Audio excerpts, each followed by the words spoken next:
সবাইকে সুপ্রভাত জানিয়ে আজকে ব্লগটা শুরু করছি। আশা করি তোমরা সবাই ভালো আছো।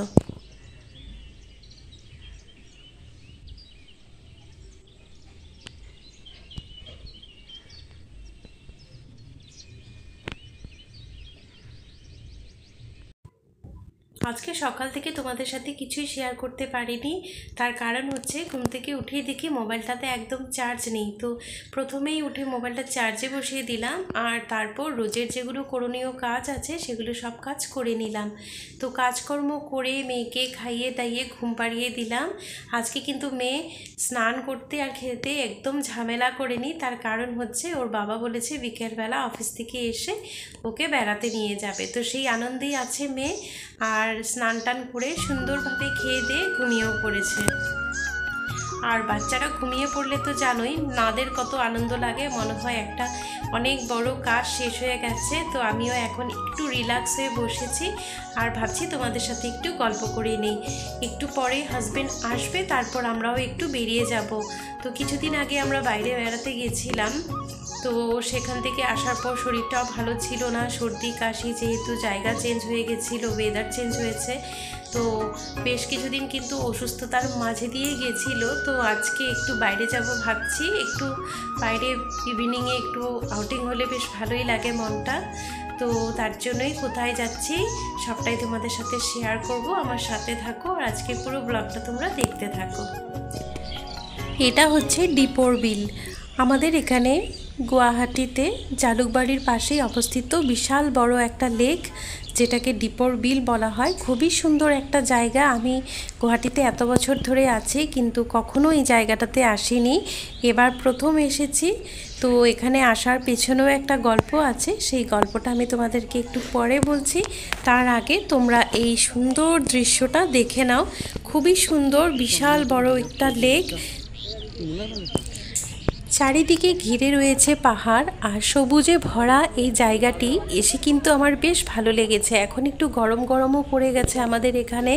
তো এই সন্ধেবেলাটা এখানে এসে আমাদের আস্তে আস্তে একটু দেরি হয়ে গেছিলো। ইচ্ছে ছিল সানসেটটা দেখব, যার জন্য হাজব্যান্ড আমাদেরকে এখানে নিয়ে আসবে বলেছিল। তো আমাদের আসতে যেহেতু দেরি হয়ে গেল, তো সানসেটটা আর দেখা হলো না। আর এই যে দেখো, আমরা এসে পৌঁছানোর আগেই কিন্তু এখানে অনেক লোক এসে গেছে। অনেকেই ইভিনিংটা এখানে বসে খুব সুন্দরভাবে স্পেন্ড করে।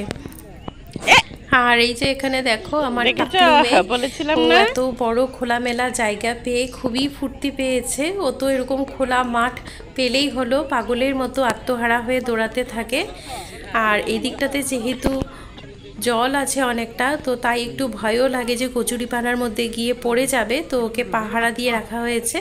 আর এদিকটাতে দেখো নৌকাও আছে। অনেক সময় শুনেছি এখানে মাছও ধরা হয়। আর ঠান্ডার দিনে এখানে কিন্তু অনেক লোক আসে পিকনিক করতে।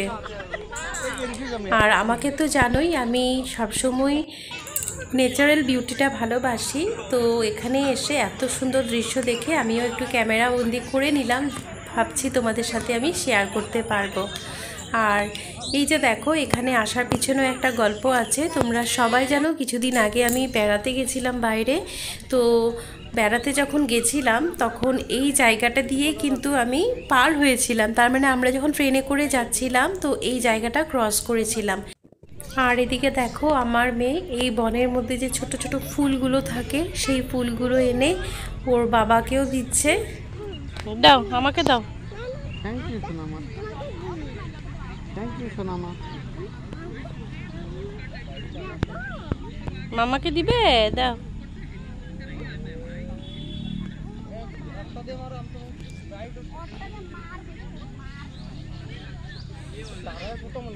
দাও, থ্যাংক ইউ।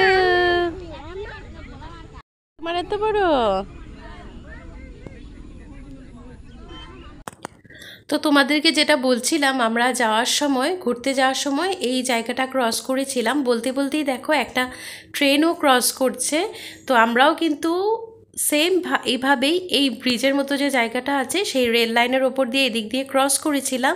আর তখন ওই সাইডটাতে অনেক পদ্মফুল দেখতে পেয়েছিলাম। পুরো বিলটা, পুরো লেকটা একদম পদ্মফুলের পাতা আর পদ্মফুলে ভর্তি ছিল। তো দেখেই আমার এত ভালো লেগেছে, তখনই আমি হাজব্যান্ডকে বলেছিলাম যে এই জায়গাটা কোথায়। তখনই বলেছিল হাজব্যান্ড যে একদিন আমাদেরকে নিয়ে আসবে, আর সেই বলা মতনই আজ কাজ হয়েছে। তো আমরা আসলাম, জায়গাটা দারুণ সুন্দর, না আসলে তোমরা বুঝতে পারবে না। আর ওই দিকটাতে দেখো এতটাই বড় এরিয়া, অনেকে কিন্তু গাড়ি নিয়ে নিয়েও যাচ্ছে, কিন্তু আমাদের এখন আর যেতে ইচ্ছে করছে না, অনেকটাই দূর পায়ে হেঁটে যেতে লাগবে, কারণ আমাদের গাড়িটা আমরা বাইরে রেখে এসেছি। তো এখন অন্ধকার হয়ে যাচ্ছে জন্য আমরা ফিরে যাচ্ছি, কারণ আমার মেয়েও বেশি সময় বাইরে থাকতে চাইছে না। আর আসার সময় রাস্তার ধারে যেহেতু আইসক্রিমের গাড়িগুলো দেখে নিয়েছিল, তো আইসক্রিম খাওয়ার জন্য জিদ করছে। তো অনেক দিন পর তিনজনে মিলে আইসক্রিম খেলাম, খেয়ে এই ইভিনিংটা কিন্তু খুব সুন্দরভাবেই পার করলাম। মাঝে মাঝে এভাবে একটু বাইরে বেড়াতে গেলে বেশ ভালোই লাগে মনটা। আজ তাহলে ভিডিওটা এখানেই শেষ করি। ভিডিওটা ভালো লাগলে অবশ্যই তোমরা কমেন্ট করবে, আর আমার চ্যানেলটি সাবস্ক্রাইব করে আমার পাশে থেকে যাবে। তোমরা সবাই ভালো থেকো। আজ তাহলে চলি, টাটা।